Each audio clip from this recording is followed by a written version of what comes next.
کرنے کہ انہوں نے پاکستانی عوام کے ساتھ کھڑا ہونے یا کچھ ایک یہ جو اپنے لیے قانون سازی کر رہے ہیں ان کے ساتھ کھڑا ہونے، یہ تو عدلیہ کا فیصلہ ہے۔ دیکھیں جی، میں صرف اتنا سمجھتی ہوں مخصوص نشستیں تو جب پہلے سپریم کورٹ کا فیصلہ آیا تھا تبھی پی ٹی آئی کو دے دینی چاہیے تھی۔ جس طرح کے کام کیے جا رہے ہیں مجھے آج تک یہ سمجھ نہیں آ رہی کہ 41 اراکین پر تو سپریم کورٹ بھی الیکشن کمیشن بھی ایگریٹ تھا، آپ نے تو 41 کے اوپر بھی ہماری خواتین کو ہمارے لوگوں کو نامینیٹ نہیں کیا۔ اس وقت 75 سیٹیں کم ہیں سینٹ کے اندر، صوبائی اسمبلیوں کے اندر، نیشنل اسمبلی کے اندر، اور خواتین کی سیٹیں ہیں۔ مطلب یہ دعوے دار تو بنتے ہیں کہ جی ہم نے سی ایم بنا دی، خاتون سی ایم بنا دی، ایک جماعت ہے جن کی اپنی لیڈر جو تھیں وہ خاتون تھیں، لیکن انہی لوگوں نے ہم سے ہماری خواتین کی سیٹس چھینی۔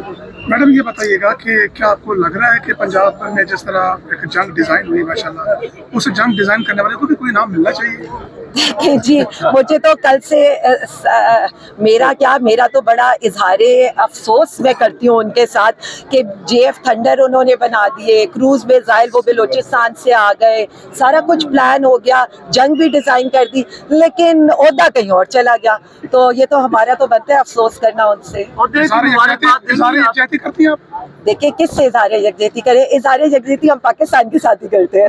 کی مبارکباد دیں گی آپ؟ دیکھیں میں صرف اتنا سمجھتی ہوں کہ اس کیس کے اندر اظہار افسوس زیادہ کرنا چاہیے۔ پتہ نہیں اندر والے نے تو یہ فیصلہ کیا ہے کہ اب میں لندن جا کے رہوں گا یا قطر جاؤں گا یا بیلاروس جاؤں گا، کدھر جا کر وہ روئیں گے؟ کیونکہ میں واضح آپ کو فیلڈ مارشل کا جو عہدہ دیا گیا ہے وہ یہ پوچھ رہے ہیں کہ کیا آپ اس کو ویلکم کرتی ہیں؟ دیکھیں جی، ہمیں تو اس وقت ایک ہی میم نظر آ رہا ہے، ایون فیلڈ مارشل، ہمیں تو ایک ہی وہ نظر آ رہا ہے جن سے اس وقت میمز چل رہے ہیں۔ تو میں صرف اتنا کہتی ہوں، عزت جو ہوتی ہے نا انسان کی ہوتی ہے، اور جو کارکردگی دکھائی گئی ہے وہ قابل تحسین ہے۔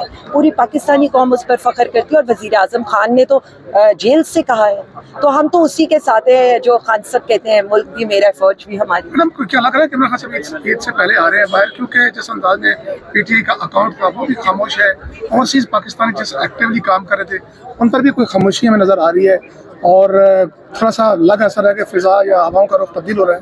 دیکھیں جب یہ کہا جاتا ہے نا، پی ٹی آئی کو ہمیشہ یہ کہا گیا کہ جی یہ ڈیجیٹل دہشت گرد ہیں، یا ہمیں یہ کہا گیا کہ ہم دہشت گرد ہیں۔ تو پی ٹی آئی بار بار میں آپ لوگوں کو بتاؤں، پی ٹی آئی پاکستانی کے ساتھ ہیں، ہم محب وطن پاکستانی ہیں۔ یہ جو آپ یہ کہہ رہے ہیں کہ جی خاموشی یا یہ، ملک کے اوپر جنگ مسلط تھی، آپ کا دشمن آپ کو للکار رہا ہے، ملک کی سرحدوں پر لڑائی چل رہی ہے، تو اس وقت ہمیں پاکستان کے ساتھ کھڑے ہو کر مودی کو للکارنے، انڈیا کو للکارنے۔ جب بات ملک کی سلامتی کی آئے گی تو اوورسیز پاکستانی کیا، social media, P T I کے وارئرز کیا، پاکستانی عوام کیا، پی ٹی آئی کارکن کیا، ہم سب پاکستان کے ساتھ کھڑے ہیں۔ دیکھیں پاکستان ہے تو سب کچھ ہے، یہ مان لے، پاکستان ہے تو سب کچھ۔ میڈم آخری سوال یہ بتائیے گا کہ وہ وارئرز یا وہ جو دہشت گرد، ڈیجیٹل دہشت گرد کہلاتے تھے جن کو یہ خطاب دیا گیا، اور اس وجہ سے ہم نے دیکھا کہ یہی ہائی کورٹ تھی، یہاں پر ہم کیس کرتے تھے ایکس کی بندش کا، اور ایکس کی بندش اس وقت کھول دی گئی جب حقیقی طور پر ملک کی سلامتی جو ہے وہ خطرے میں درپیش ہوئی۔ تو اس وقت عدالت میں یہ بتایا جاتا تھا کہ ہم نے ایکس اس لیے بند کیا کہ قومی سلامتی کا مسئلہ ہے، اور جب قومی سلامتی کی حقیقی مسئلہ پیدا ہوا تو ایکس کھولا گیا، اور وہی دہشت گرد، وہی فتنہ، وہی سارے لوگ جو ہے وہ ڈیفینڈ کر رہے تھے۔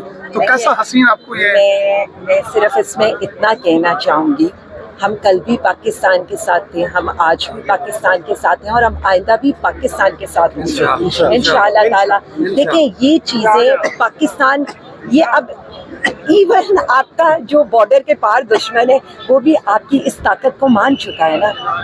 جو جواب پی ٹی آئی کے وارئرز نے دیا ہے، جو جواب ہم نے مودی کو دیا ہے، دوسری طرف فارم 47 کی حکومت سے تو کے منہ سے آواز بھی نہیں نکلی۔ یہی تو ہم کہہ رہے ہیں کہ یہ جو آج آ رہے ہیں یہ تو نہ یوم یکجہتی کر سکے، نہ ایل او سی پر کھانا پہنچا سکے، نہ پانی دے سکے۔ یہاں تو حالات آپ کے سامنے تھے، سب کچھ تو پی ٹی آئی کری تھی، کیونکہ پی ٹی آئی پاکستان کے ساتھ ہے۔ ہمارے یہ مسئلے نہیں ہیں، مسئلے ان کے ہیں۔